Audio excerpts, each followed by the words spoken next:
manifest itself in various forms, whether undernutrition or overweight and obesity. We are very pleased to have the privilege of introducing a number of guest speakers, privileged to be with us here. And we start with Dr. Yunus Shana'a from Jordan. Dr. Yunus is a professor he is Doctor of Medicine at the American University in Beirut, and also is a member of American Board of Pediatrics. And his topic will be about adolescent obesity and non-alcoholic fatty liver diseases. Please. We will give around 10 minutes for each presentation so that we can spare some time for the discussions.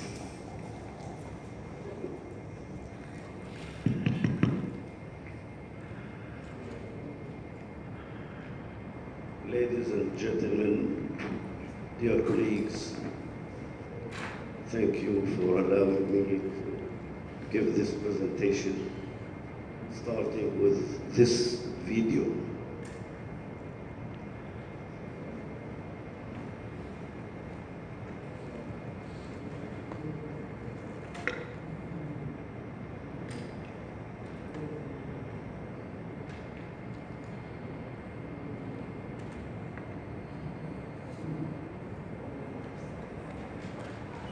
Don't be disturbed or disgusted when you will see the coming pictures.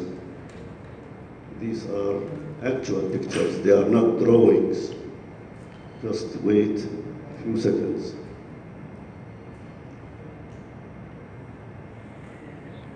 While you are watching, I would like to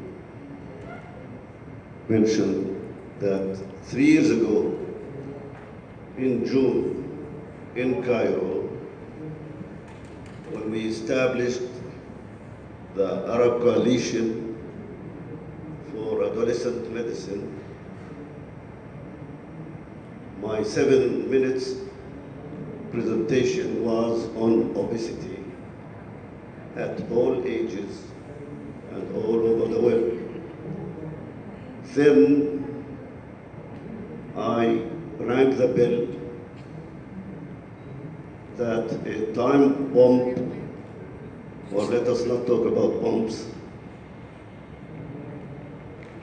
a new plague is approaching and something has to be done about it, especially when you consider the thrilling statistics that give very high rates of mortality and morbidity associated with obesity at all ages.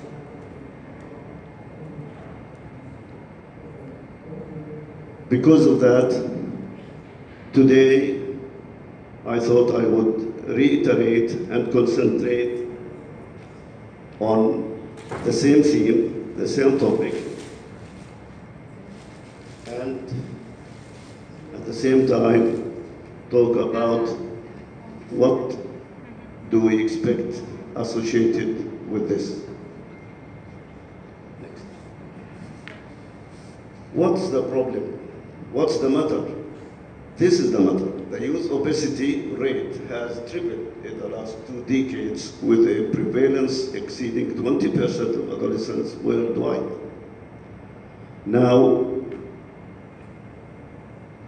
what does that mean?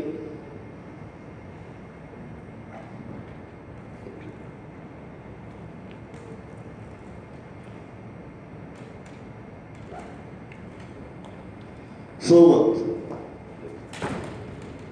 The youth obesity rate has tripled in the last 2 decades, with a prevalence exceeding 20% of adolescents worldwide.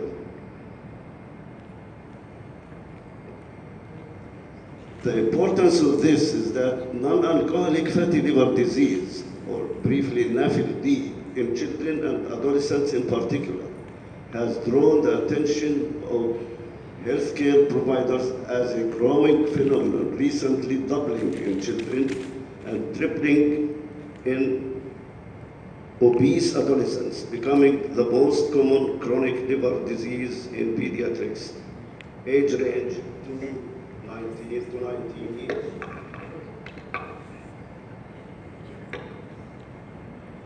With such a strong association and overlap, adolescent obesity gains special concern in the form of prevention and intervention.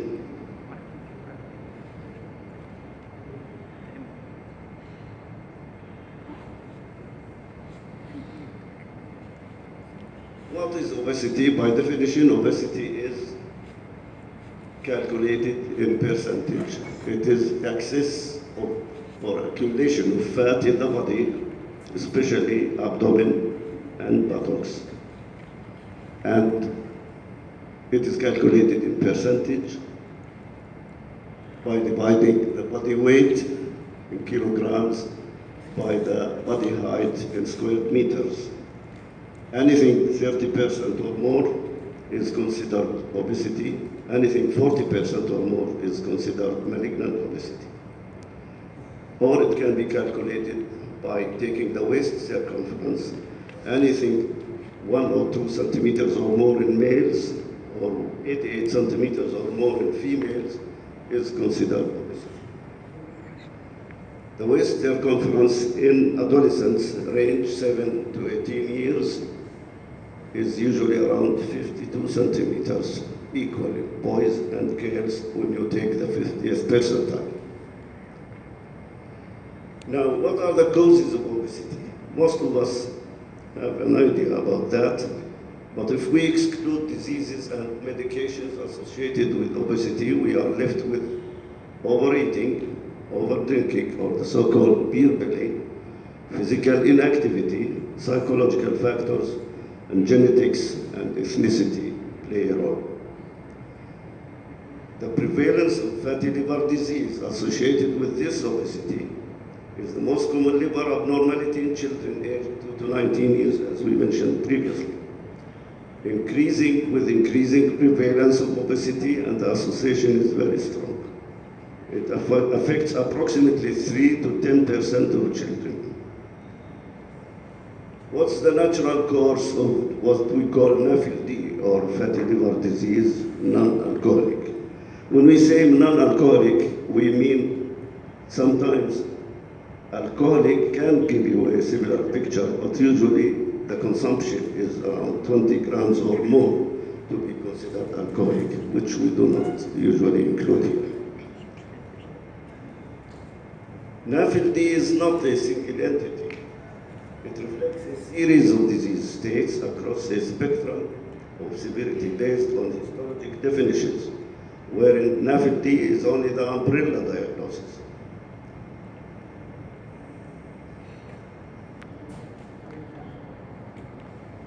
Sorry.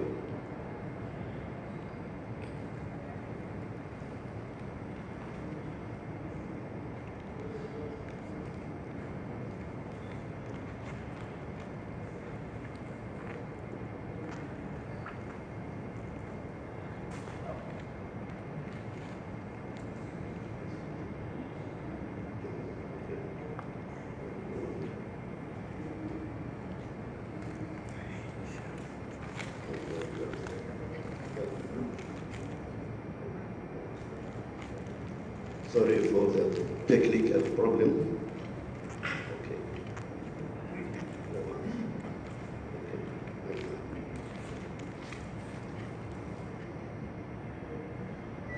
This is the umbrella of the disease. About 66% are fatty liver, about 10 to 15 are what we call steatohepatitis, which is an inflammatory process. About 3% goes beyond that to cirrhosis.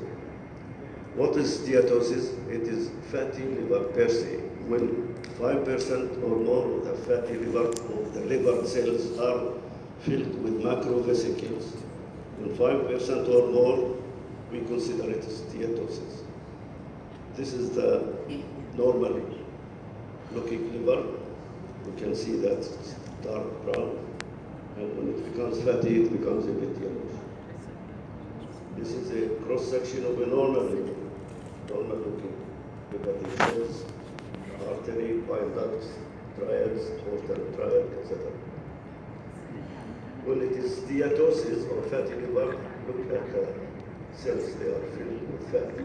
These are this is where the droplets of fat were, and in the process of making the slide, they became empty.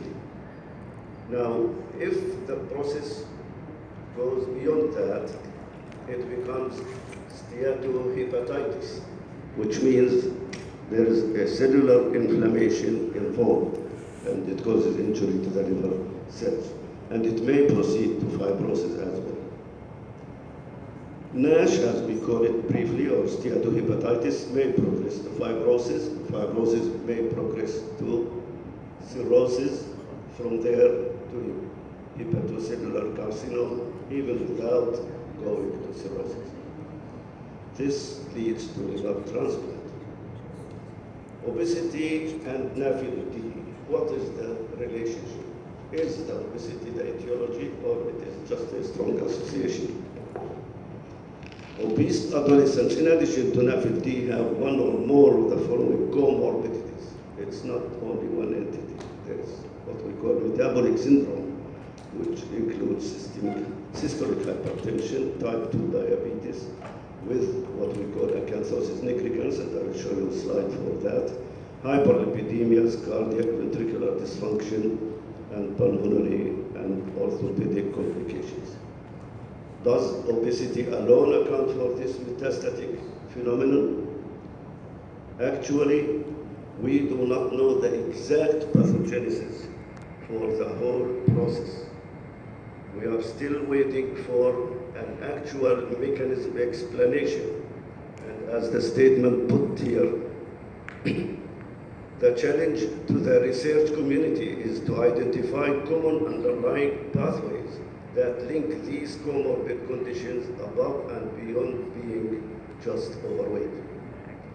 There are so many theories advanced. One of them is the so-called oxidative stress, which has to do with, usually they notice that in obstructive sleep apnea, whereby hypoxia is followed by normoxia.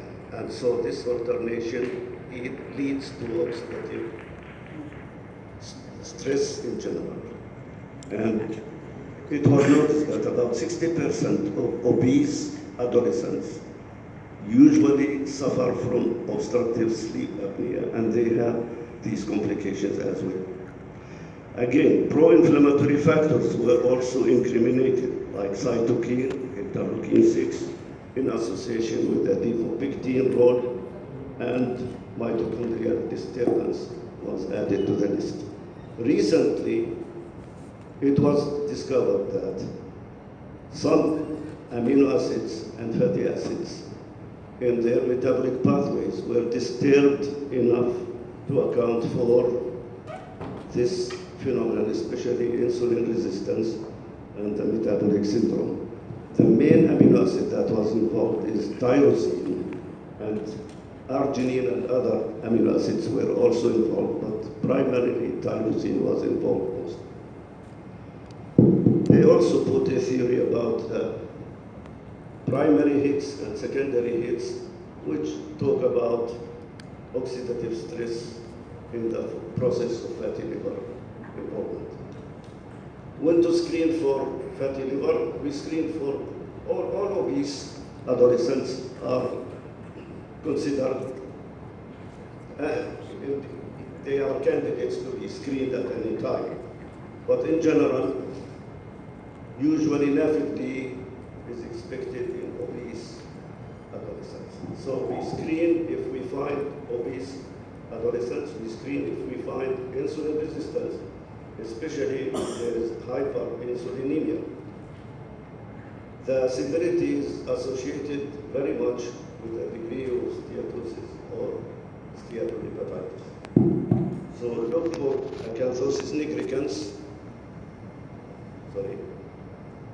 which looks like this, as if you are dealing with a dirty skin, especially it is seen in the skin folds mostly. How to diagnose it? We diagnose it by two methods. One of them is clinical. We usually examine, and usually we deal with fatty liver, etc. And there might be hepatomegaly and splenomegaly. We'll give you. How much time is left? 1 minute only, please. Well, we have a lot to go. Anyway, diagnostics involved in diagnosis are the following. The non-invasive include lab tests, imaging techniques like ultrasound with or without elastography, the CT, the MRI, the traditional, and the MRI elastography. The invasive is when we go by using the percutaneous liver biopsy, which is the most reliable. These are the 4 stages of liver involvement: steatosis, steatohepatitis, fibrosis, cirrhosis. The prognosis and natural course, as you can see, over 20 years, 30% develop the metabolic syndrome. 4 children developed diabetes type 2, 4 children got fibrosis of the liver, 2 children died, and 2 children had liver transplant. The treatment, you have to depend on the lifestyle, medication, and bariatric surgery. And believe it or not, lifestyle was useless in so many experiments. Bariatric surgery was the most successful, whether it is by gastric ligation or gastrectomy. And it gives excellent figures, but not for a long time. The most follow-up was 1 or 2 years maximum, and we do not have a longer follow-up. The time does not allow me to give you more. Medications were proven to be useless.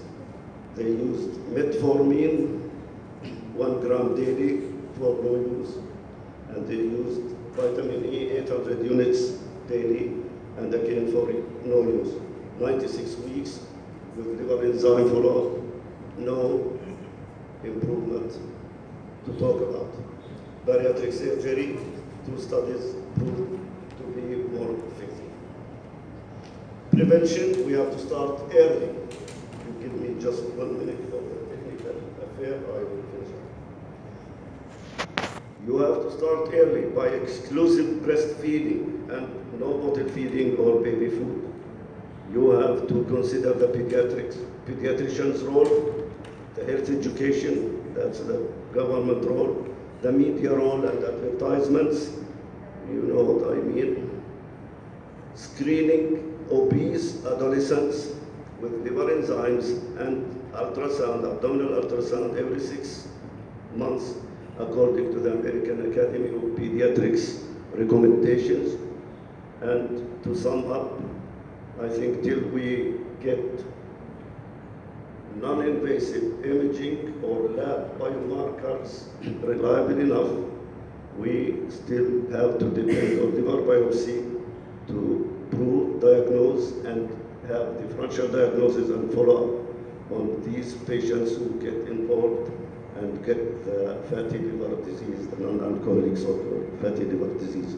And no matter what you say, what we say, prevention is the most effective.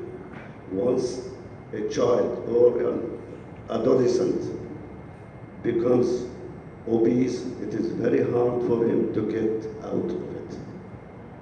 Thank you.